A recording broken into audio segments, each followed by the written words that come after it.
Bastidores do Júri.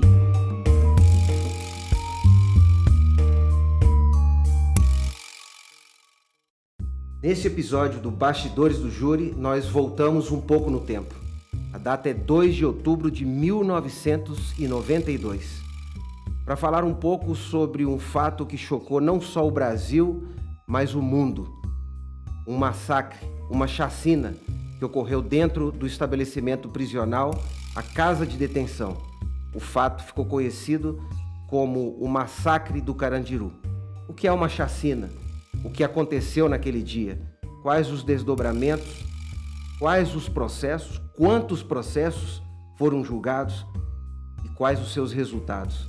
Para falar sobre esses fatos, os seus resultados, os seus desdobramentos, nós convidamos uma pessoa muito especial, porque participou dos julgamentos especificamente. Dr. Márcio Augusto Frigi de Carvalho, promotor de Justiça do Ministério Público de São Paulo, que nos dá a honra da presença. Muito obrigado, Dr. Márcio, pela presença, pela disponibilidade, por se deslocar de São Paulo até Belo Horizonte para participar desse nosso programa. Seja muito bem-vindo ao Bastidores do Júri. Eu que te agradeço pelo convite, fico muito honrado pelo convite. Queria fazer o registro não só pela amizade pessoal que nós temos, mas também por você vai me permitir chamá-lo de você, de Cláudio, né? Por você ser uma das referências do Tribunal do Júri do Brasil. Então eu tenho muito orgulho de estar aqui, de compartilhar a tua amizade, não é? Fica o registro da minha admiração e um cumprimento por esse tipo de trabalho que torna o nosso tema, né, a nossa paixão dentro do Ministério Público, que é o Tribunal do Júri, mais acessível para a população de uma maneira geral, para que as pessoas possam entender como que nós trabalhamos e como funciona, né, o trabalho do promotor de justiça dentro do Tribunal do Júri. Então, estou muito honrado e muito feliz por estar aqui. Obrigado, Márcio. Tenho a certeza que a honra é toda nossa, do Ministério Público de Minas Gerais, por te receber aqui. Aliás, mais uma vez, você que já esteve conosco há poucos meses atrás para falar sobre a colaboração premiada no Tribunal do Júri, que é objeto de também mais uma de suas obras. É uma alegria receber você novamente aqui para tratar desse caso emblemático que chocou, como eu disse, o Brasil e o mundo. Márcio, para começo de conversa, o que levou o Márcio a ingressar no Ministério Público? É uma vocação? Sem dúvida, Cláudio. Já na época da faculdade, né, nos primeiros anos, quando eu comecei a ter contato com a área criminal, já foi uma paixão mesmo, já num primeiro momento.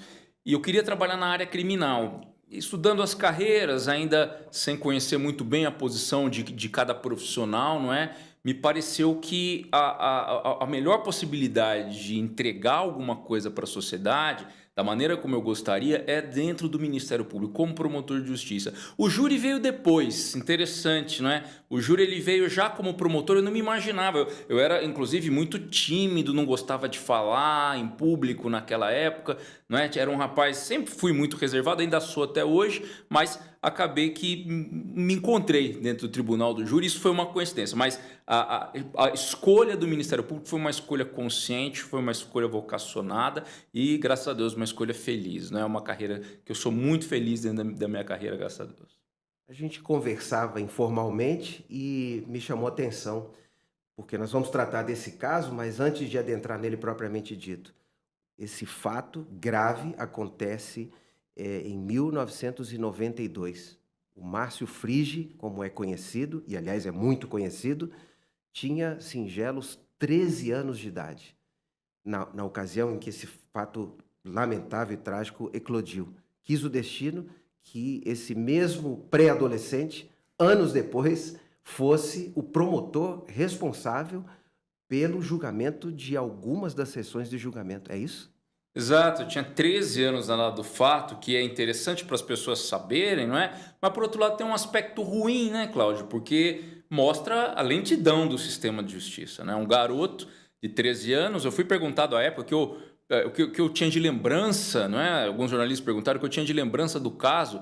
Falei, veja, eu tinha 13 anos, não tinha nenhuma lembrança específica. Eu fui tomar conhecimento do caso com todo o profissionalismo e cuidado devido, claro, nos autos do processo para trabalhar, para entregar a prestação, né, o nosso serviço, que a sociedade nos paga da melhor maneira possível. Mas do caso em si da época, era um garoto preocupado aí com outras, com atividades de garoto, de adolescente e tudo mais. Então, uma pena pela demora. Mas, por outro lado, uma felicidade de ter tido a chance de trabalhar num caso importante, relevante para a sociedade, de poder ter entregue um resultado que, no nosso modo de ver, foi um bom resultado. Um bom resultado. Márcio, para que as pessoas possam compreender, até porque já se passou tanto tempo e também em razão da sistemática e da divisão e organização judiciária de como as coisas funcionam no âmbito do Tribunal de Justiça de São Paulo. São Paulo, uma cidade de proporções gigantescas, o fórum, maior fórum da América Latina. Como é a divisão territorial da competência do Tribunal do Júri de São Paulo? Você é titular do 2º Tribunal do Júri da capital. Então, hoje, são quantos tribunais do júri em São Paulo e por que esse caso foi parar precisamente naquele que você trabalhava? Basicamente, a cidade de São Paulo é dividida com relação a esses crimes dolosos, intencionais contra a vida, não é? Competência das varas do júri, do Tribunal do Júri. Então, nós temos 5 varas do júri, 5 tribunais do júri na cidade de São Paulo. Cada tribunal do júri corresponde a uma região da cidade de São Paulo. O primeiro, região central, o segundo, zona norte, o terceiro, zona sul, o quarto, zona leste e o quinto, zona oeste.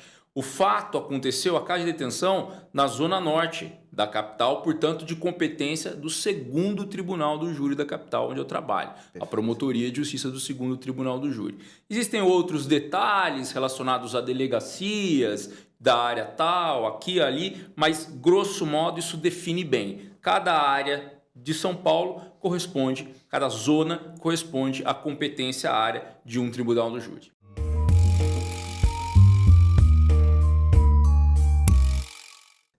E o fato acontece, muitas pessoas acompanharam e outros, porque a gente fala aqui não só para quem é do direito, estudantes, mas muitas pessoas que não acompanharam na ocasião, mas para que as pessoas possam se situar, se contextualizar. O fato aconteceu no interior de um estabelecimento prisional, denominado, à época, Casa de Detenção, popularmente conhecido como Caso Carandiru. Que estabelecimento era esse? Era o maior estabelecimento prisional de São Paulo à época? Que ambiente era esse? Sim, era o maior.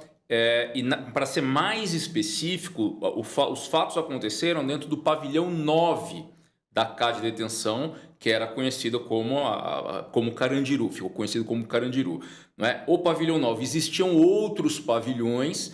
O pavilhão 9 não era o pavilhão dos presos apontados como de maior periculosidade, era o pavilhão 8, que agrupava os presos reincidentes, que praticaram crimes mais graves. Então havia uma organização dentro da casa de detenção de acordo com o perfil das pessoas que estavam presas, não é? Até para não haver promiscuidade criminosa nesse sentido. Então, os fatos acontecem dentro do pavilhão 9 da casa de detenção em 2 de outubro de 1992.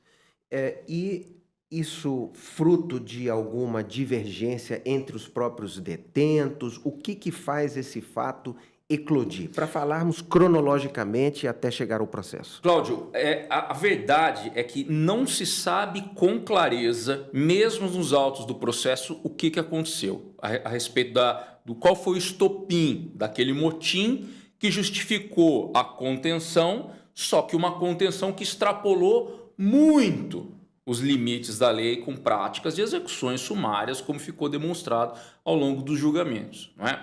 Então, são 2 linhas de versões a respeito disso. Alguns dizem que foi uma briga relacionada a um jogo de futebol, tá? Que eles praticavam esportes dentro da casa de detenção de jogo de futebol. Outros dizem que foi uma rixa entre 2 presos de grupos diversos e tal, ligados grupos rivais, não é? Por questões banais, roupa que estava no varal, coisas do tipo, e aí por isso eclodiu o motim, tá? Então, mas não há precisão, até porque o processo foca sobre outro ângulo, claro, não é? Então esse era um ponto, ainda um ponto lateral, mas tem essas duas linhas de diversões e a gente sabe das versões pelos depoimentos dos presos, que foram ouvidos posteriormente, o que aconteceu, então surgiram essas duas linhas. A gente basicamente nunca vai ter certeza solar a respeito do que fez eclodir o motim. O fato é que o motim ocorreu, houve uma rebelião efetivamente, tá? E dessa rebelião a polícia militar foi acionada para fazer a contenção. Até aí, legítimo, Perfeito. Dentro da lei, no que nós chamamos de estrito cumprimento de dever legal. O problema é a forma arbitrária como os policiais optaram por fazer de início, primeiro, a contenção e, num segundo plano, execuções que extrapolaram em absoluto qualquer limite de permissão legal. Né? E esse motim, Márcio, até porque nós estamos falando de um fato ocorrido há tantos anos atrás, esse motim acontece no mesmo dia em que essa contenção também ocorre ou é um motim que ocorre alguns dias antes? Tudo aconteceu naquele mencionado dia 2 de outubro de 1992? Exatamente, tudo no mesmo dia. A Polícia Militar foi mobilizada no mesmo dia. Não só a Polícia Militar, foram chamados juízes, corregedores de presídios, não é? Para que as pessoas entendam, existem juízes ligados à fiscalização de estabelecimentos prisionais. Então, juízes da área responsáveis por isso foram chamados também para tentar conversar, para tentar entabular uma negociação, não é? Então, aponta-se os autos do processo, as provas apontam que houve uma tentativa muito breve, não é, de conversa e a rebelião acontecia, tá? Mas um ponto chave aqui, Cláudia, é que nesse motim que a gente não pode negar ter ocorrido, em dado momento, os presos começam a jogar armas artesanais que existiam dentro da casa de detenção para fora do pavilhão 9 e colocar lençóis brancos para fora numa indicação de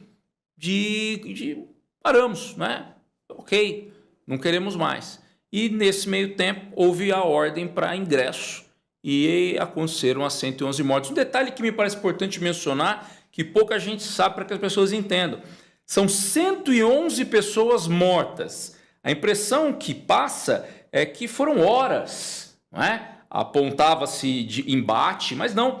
Em 20 minutos, 111 pessoas foram mortas. Então, realmente foram execuções sumárias. Os policiais entraram, ordem até aí legítima para conter, mas optaram por um caminho absolutamente excessivo, arbitrário e ilegal, que tem consequências em termos de responsabilidade criminal, evidentemente. Sobre as quais nós vamos falar e que envolve precisamente o processo dos quais você, inclusive, participou.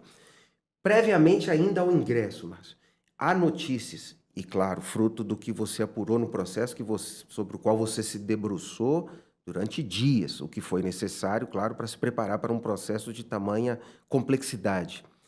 Há notícias de que aquele motim gerou, dentro do estabelecimento prisional, lesão, morte entre os detentos, fruto dessas divergências envolvendo esses grupos rivais dos detentos, entre eles? Nós fizemos uma separação. Os presos não tinham arma de fogo. Por mais que em algum momento quiseram maquiar um cenário, isso aconteceu, quiseram maquiar um cenário de que talvez existissem armas de fogo em poder dos presos e que os presos teriam recebido os policiais militares a tiros. Nós mostramos ao longo do processo que não existiam armas de fogo em poder dos presos. Essas armas foram encontradas em condições absolutamente suspeitas nesse sentido. Tudo leva a crer, respeitosamente, que essas armas foram colocadas para montar uma cena de embate depois que o massacre aconteceu. Mas eles tinham, sim, armas brancas, artesanais, confeccionadas ali dentro de presídio, infelizmente tem e acontece. Muitas foram encontradas fora do pavilhão 9, como eu apontei agora há pouco para você. Por quê? Porque na medida em que a Polícia Militar deu sinais de que entraria, os presos, que não são bobos e muitos já tinham vivido outros cenários e contam isso no processo. Olha, eu já vivi outra rebelião e a primeira coisa que a gente faz é ficar nu para mostrar para a polícia que nós não queremos briga, não queremos problema. Tanto que muitos foram abatidos nus e os corpos foram encontrados nessas condições. Mas essas armas foram atiradas pelas ventanas, que eles chamavam de ventanas, as janelas, para fora do pavilhão 9. Muitas foram encontradas lá embaixo, mas é claro que algumas existiam lá dentro ainda e existiram alguns presos que foram mortos, poucos, por armas brancas, e nós mesmos, promotores, não culpamos policial algum de mortes por armas brancas, justamente por conta da altíssima probabilidade disso ter ocorrido antes. Entre os próprios presos. Entre os próprios presos. Então, nenhum policial militar foi responsabilizado por morte de preso por arma branca, por faca, por estilete, por pedaço de ferro, coisas do tipo. Apenas por disparos, tá? Então, esse recorte foi feito pelo Ministério Público na oportunidade das acusações. Eram poucos, tá? De 111, né? Tinha 111 que foram mortos, né? E alguns esses que foram por arma branca, a gente fez a devida exclusão. Não havia prova da vinculação desse resultado morte. Não dava para saber se foram policiais ou se foram execuções entre os presos. Muito provável que tenha sido entre os presos, pelo material que foi usado para praticar esse crime. Aqueles instrumentos popularmente conhecidos como chucho, coisas do tipo, que são confeccionados por eles dentro do estabelecimento prisional.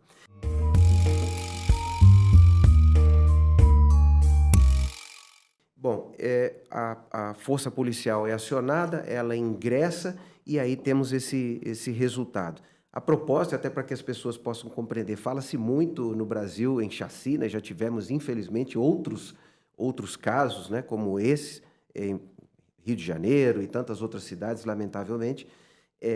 O que vem a ser uma chacina? Quando se fala em chacina, nós estamos falando em que precisamente? Execução, como os policiais costumam dizer, homicídios múltiplos, né? Então são execuções com um número de vítimas muito grande.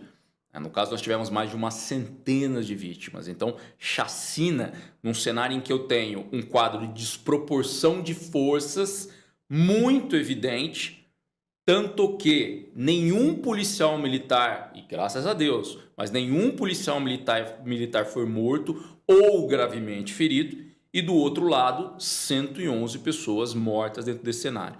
Então, uma desproporção muito intensa de forças, em que eu tenho um número muito grande de pessoas mortas, a gente pode apontar como uma chacina. Uma chacina. A propósito dessa sua observação importante, eu faço uma indagação, porque muito se noticiou, aliás, se fala até hoje, quando a gente faz uma pesquisa, e qualquer um que faça vai se deparar com essa informação. Mas eu vou fazer a pergunta precisamente para quem tanto se debruçou sobre o caso. 111 mortes. Muitos falam que, na verdade, o número seria maior. Há qualquer indicativo, indício, prova, para falar a terminologia própria, Márcio, de que possa ter havido um único morto a mais do que 111?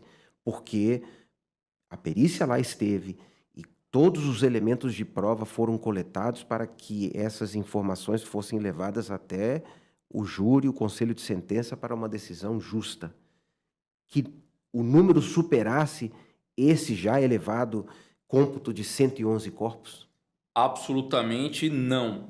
Prova no sentido técnico, que é com que a gente trabalha, não é, Cláudio? É importante as pessoas saberem que promotor nenhum trabalha com opinião. A minha opinião não importa em absolutamente nada. O que importa é o que foi colhido de prova no processo. E com base em prova no processo, eu posso te afirmar que não existe evidência no sentido de ter havido mais do que 111 mortes. 111 documentadas com a devida perícia necroscópica, cadavérica, não é? Nos corpos, enfim, devidamente provadas. Nada mais do que isso. Especulações existem, boatos existem, narrativas existem, sim, mas isso não é prova e nós não trabalhamos com especulações. Então, dentro de um conceito de prova técnica, 111 pessoas mortas. 111. Imagino eu que tenham sido realizadas diligências tendentes à procura de corpos que possam ter sido objeto de ocultação, e nada disso foi encontrado. Exatamente, então, absolutamente nada disso. Perfeito. Márcio, isso redundou numa vasta investigação feita pela Polícia Civil, embora, claro, o crime imputado, atribuído à Polícia Militar. Como funciona isso em São Paulo? Eu pergunto porque Brasil afora há uma divergência em relação à atribuição sobre a quem incumbe a investigação em situações análogas, parecidas com essa. A atribuição para a investigação coube à Polícia Civil?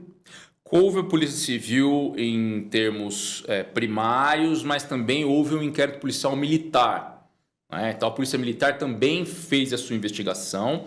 O fato acontece em 92. Em 96 houve a mudança legislativa que sacramentou que casos de homicídios dolosos vão a julgamento pelo júri popular, mesmo sendo praticados por policiais militares. Em 92, eram de competência da Justiça Militar. Então, deveriam ser julgados pela Justiça Militar. A partir de 96, júri popular. Então, em determinado momento, esse inquérito policial militar, né, ele é reunido, ele é agrupado com o inquérito da Polícia Civil. Então, se forma autos de processo, né, um caderno de provas único.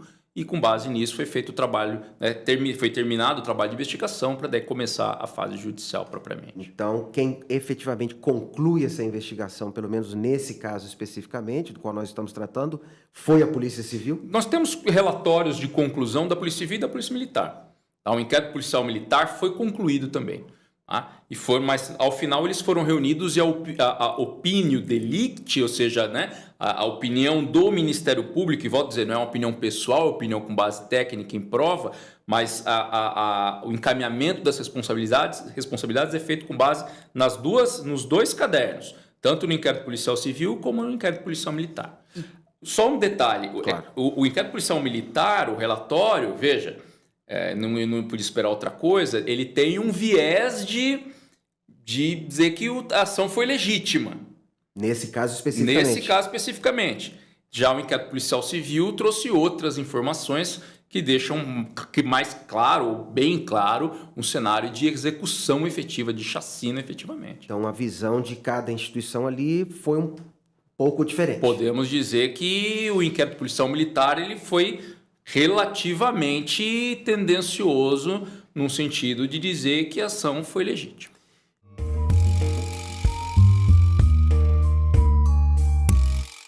Quanto tempo, Márcio, durou essa investigação? Nós estamos falando de um fato de 92, essa investigação foi encaminhada ao Ministério Público devidamente relatada, ainda que em conjunto. Quanto tempo depois? Foram alguns anos de trabalho.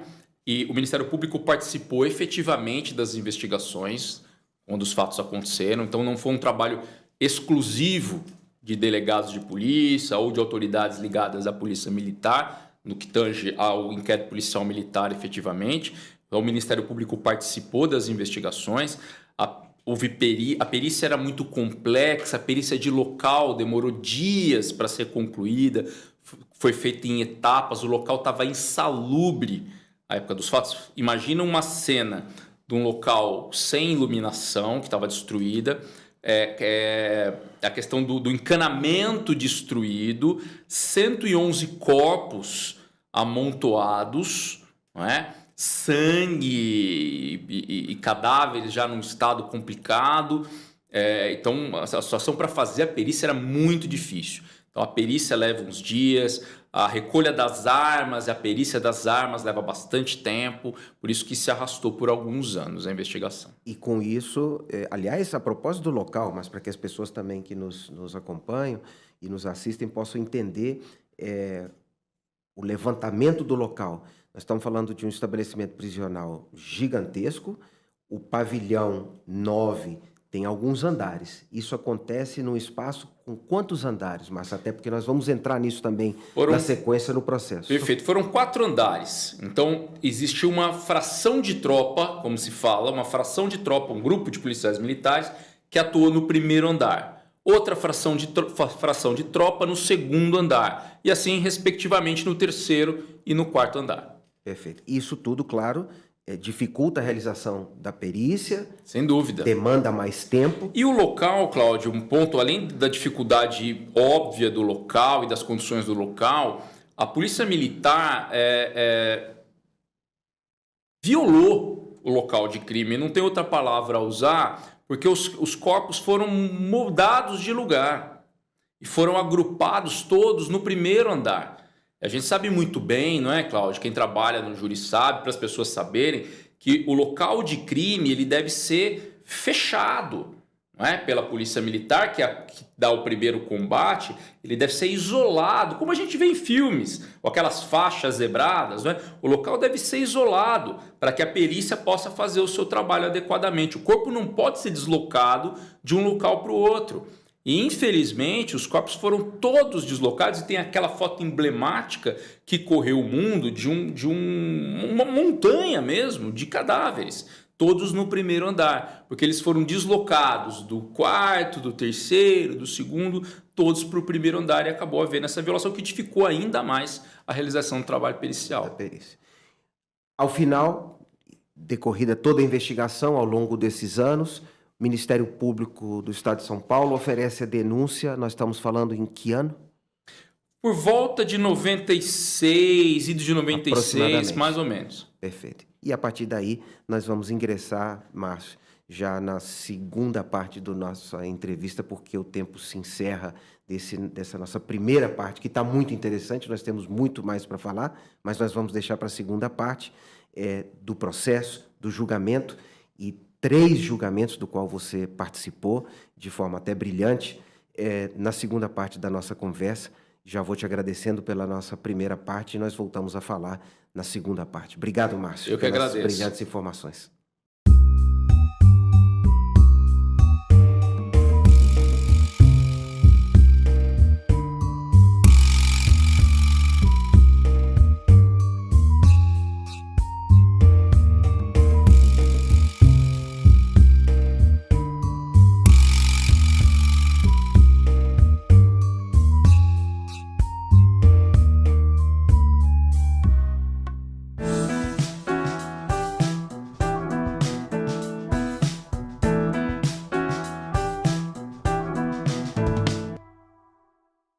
É o promotor de justiça o contato direto do Ministério Público com você. Ele solicita informações, coleta dados, investiga e ouve testemunhas para apurar irregularidades e crimes. Propõe acordos e oferece denúncias e ações na justiça. Qual o desafio da sua carreira? O desafio é sempre voltar às origens. Eu acho que institucionalmente o Ministério deve ser público e o promotor é aquele que deve promover a justiça. Isso quer dizer que a gente tem que ter um contato perene, direto, claro e franco com a população, com a sociedade e com cada um. Para atuar bem é preciso ter uma vivência fora do direito, se informar e viver a vida como ela é. Eu sou formado em Belas Artes pela Universidade Federal de Minas Gerais e isso me ajudou bastante no meu ofício de promotor de justiça. Me deu um significado diferente a respeito do senso de proporção, de harmonia, de disciplina mesmo em relação ao trabalho. Eu acho que um outro detalhe que a Faculdade de Belas Artes me ajudou foi na questão da economia de meios, da concisão, né? De perceber a hora certa de parar, porque está tudo dito. Isso foi bastante interessante, esse casamento da arte com o direito. Meu nome é Paulo Roberto Santos Romero, sou promotor de justiça em Belo Horizonte, no Juizado Especial Criminal. O MPMG é feito para você. Cultura é conhecimento. E conhecimento une as pessoas. Ministério Público de Minas Gerais.